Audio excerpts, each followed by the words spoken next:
Alright guys, it's Charlie Tango 1994 back with another YouTube video. Another bit of a classic CB, for me anyway. This is the Amstrad CB901 and I remember this as a kid.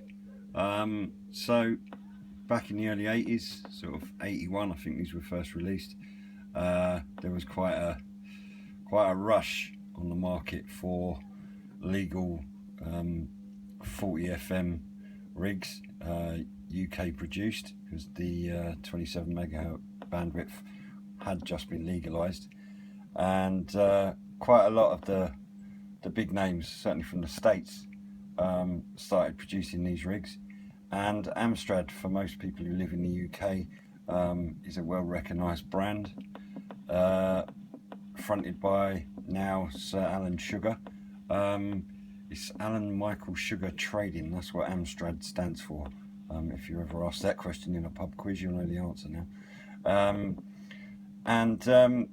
Again, just thinking about when it was designed, very much of its era, early 80s, and actually not a bad little rig. I think they sold for around about £90, £100 back then, which was still probably a fair amount of money.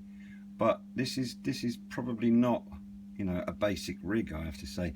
Lots of the reports on YouTube about these are that they have quite a keen receive, quite a good receive, and you know, it's got some of the features that you would get on a higher end CB radio.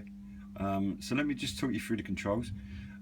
You've got your on-off and volume control on the left, squelch, and probably unusually for a rig of this sort of price is an RF gain.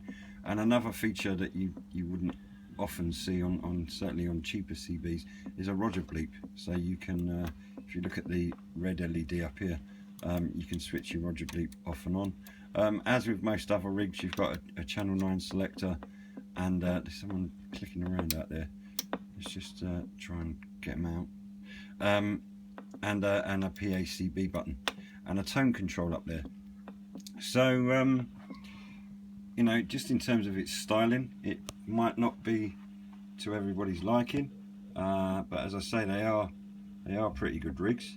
I believe they were actually made in Japan, and there is a Chinese version. There's also a cheaper model, the 900, which I think doesn't have some of these features on, and is a different board and basically a cheaper radio, not as good a radio. So yeah, this is the Amstrad 901. I guess, you know, again, just thinking about the styling, the buttons are quite small. I mean, usable, no issue with that, but certainly sort of a small size. But yeah, still a very usable rig. And I guess the key difference is that it's all LED, so there isn't a swing needle for a signal meter, and everything's done through LEDs. So I think some people, I mean, some of the YouTube videos that I've seen, they're talking about Christmas tree lights and all that sort of stuff, but it is quite clear in terms of what you'd be receiving. I've obviously got nobody proper on at the moment, but you can tell there whether you're getting a signal 3, 5, 7 or 9 or 30 plus, just by looking at the LEDs. So again, this is, I'm glad to have this rig, just because it's a bit of a signature radio for British CB, and we'll have to see what sort of money I can get for it. I have to say it's in pretty good nick. Some of the other rigs that I looked at, they had a fair amount of rub on them, so some of the letters were missing above the dials or above the channel selector there. But this one is all there. It's a nice clean radio. Doesn't actually look like it's 30 years old, I have to say.